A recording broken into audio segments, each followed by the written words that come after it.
le tun tuma kan zir tur chu class 10 MBSE mathematics ania unit 8 chapter number 17 mean big a khan step deviation method he poimo bera wangin kan end don ani chuan exercise 17.1 question number 4 kan lo chok don ani a textbook kha in lo en chuan in muthewanga question kha find the mean of the following frequency distribution using step deviation method ani a chuan marks min pe a 0 to 10, 10 to 20, 20 to 30, 30 to 40, 40 to 50, 50 to 60 ani a marks kha chuan number of students frequency min pe ka chuan 12, 18, 27, 20, 17, 16 ani a table hi pangai in siamanga chuan class mark hi kan chaw chuangai ta ni class mark xi kan pe a frequency fi xi poimo don hi chuan class mark hi kan en chuan enge omzia kan ti chuan a marks heta atira a pek a marks pek a meet value ti nani a lai tak soina ni chu chaw dan om boka chaw dan chu class mark a pek a kha marks a pek a kha 0 to 10 ani chuan i belanga 0 10 bel chu 10 ani chu 2 in divide chuan 5 ron chok don ani 0 le 10 in kara 5 a omang chi khan chu tiang bokin danga po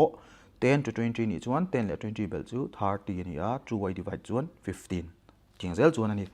chuan all sum zo chuan a lai tak ti na ni chu 0 to 10 in kara 5 a oma 10 to 20 in kara 15 a oma 20 to 30 in kara 25 a oma 30 to 45 40 in kara 35 a oma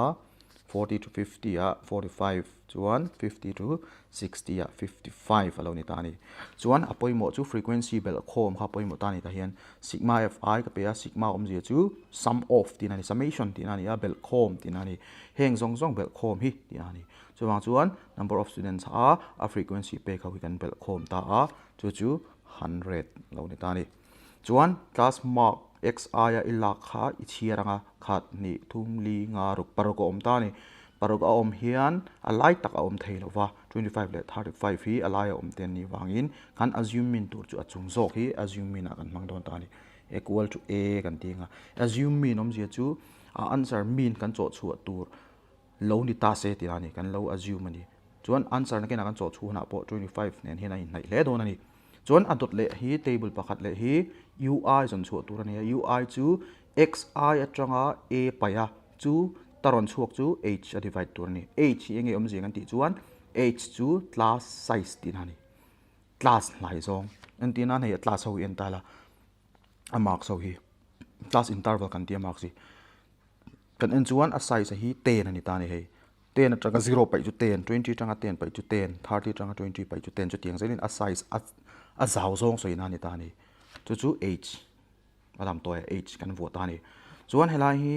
xi atang a pai tur ania hei xi atang hian a hi kan pai zel ton ta ni xi ma sabera hei 5 minus 25 chu negative 15 ani negative 20 ni sorry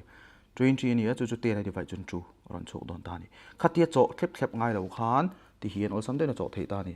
a i assume in zone a khan 0 idanga chuan a chung lam pang kha negative 1 negative 2 itianga hnuai lam pang kha 1 2 3 ti khan adik thap ani chaw ngai lo khan adik reng ani te na dik lo thei lo ani chu chuan dot le a fi ui chu hei fi le ui a om te pun tir ti ani tu mi om je chu hei le hi pun tir tur ani 12 le negative 2 ka pun tir chuan negative 24 aron chuaka chuan 18 le negative 1 ka pun tir chuan negative 18 chuan hei 0 om na zone ni chu 27 into 0 chu 0 ni le a chuan a dot le 20 into 1 chu 20 chuan 17 2 za chu 34 chuan 6 into 3 chu 18 lo ni le ta ni chuan hei hi bel khom tur tin hani a amaro chu ti suala tama wangin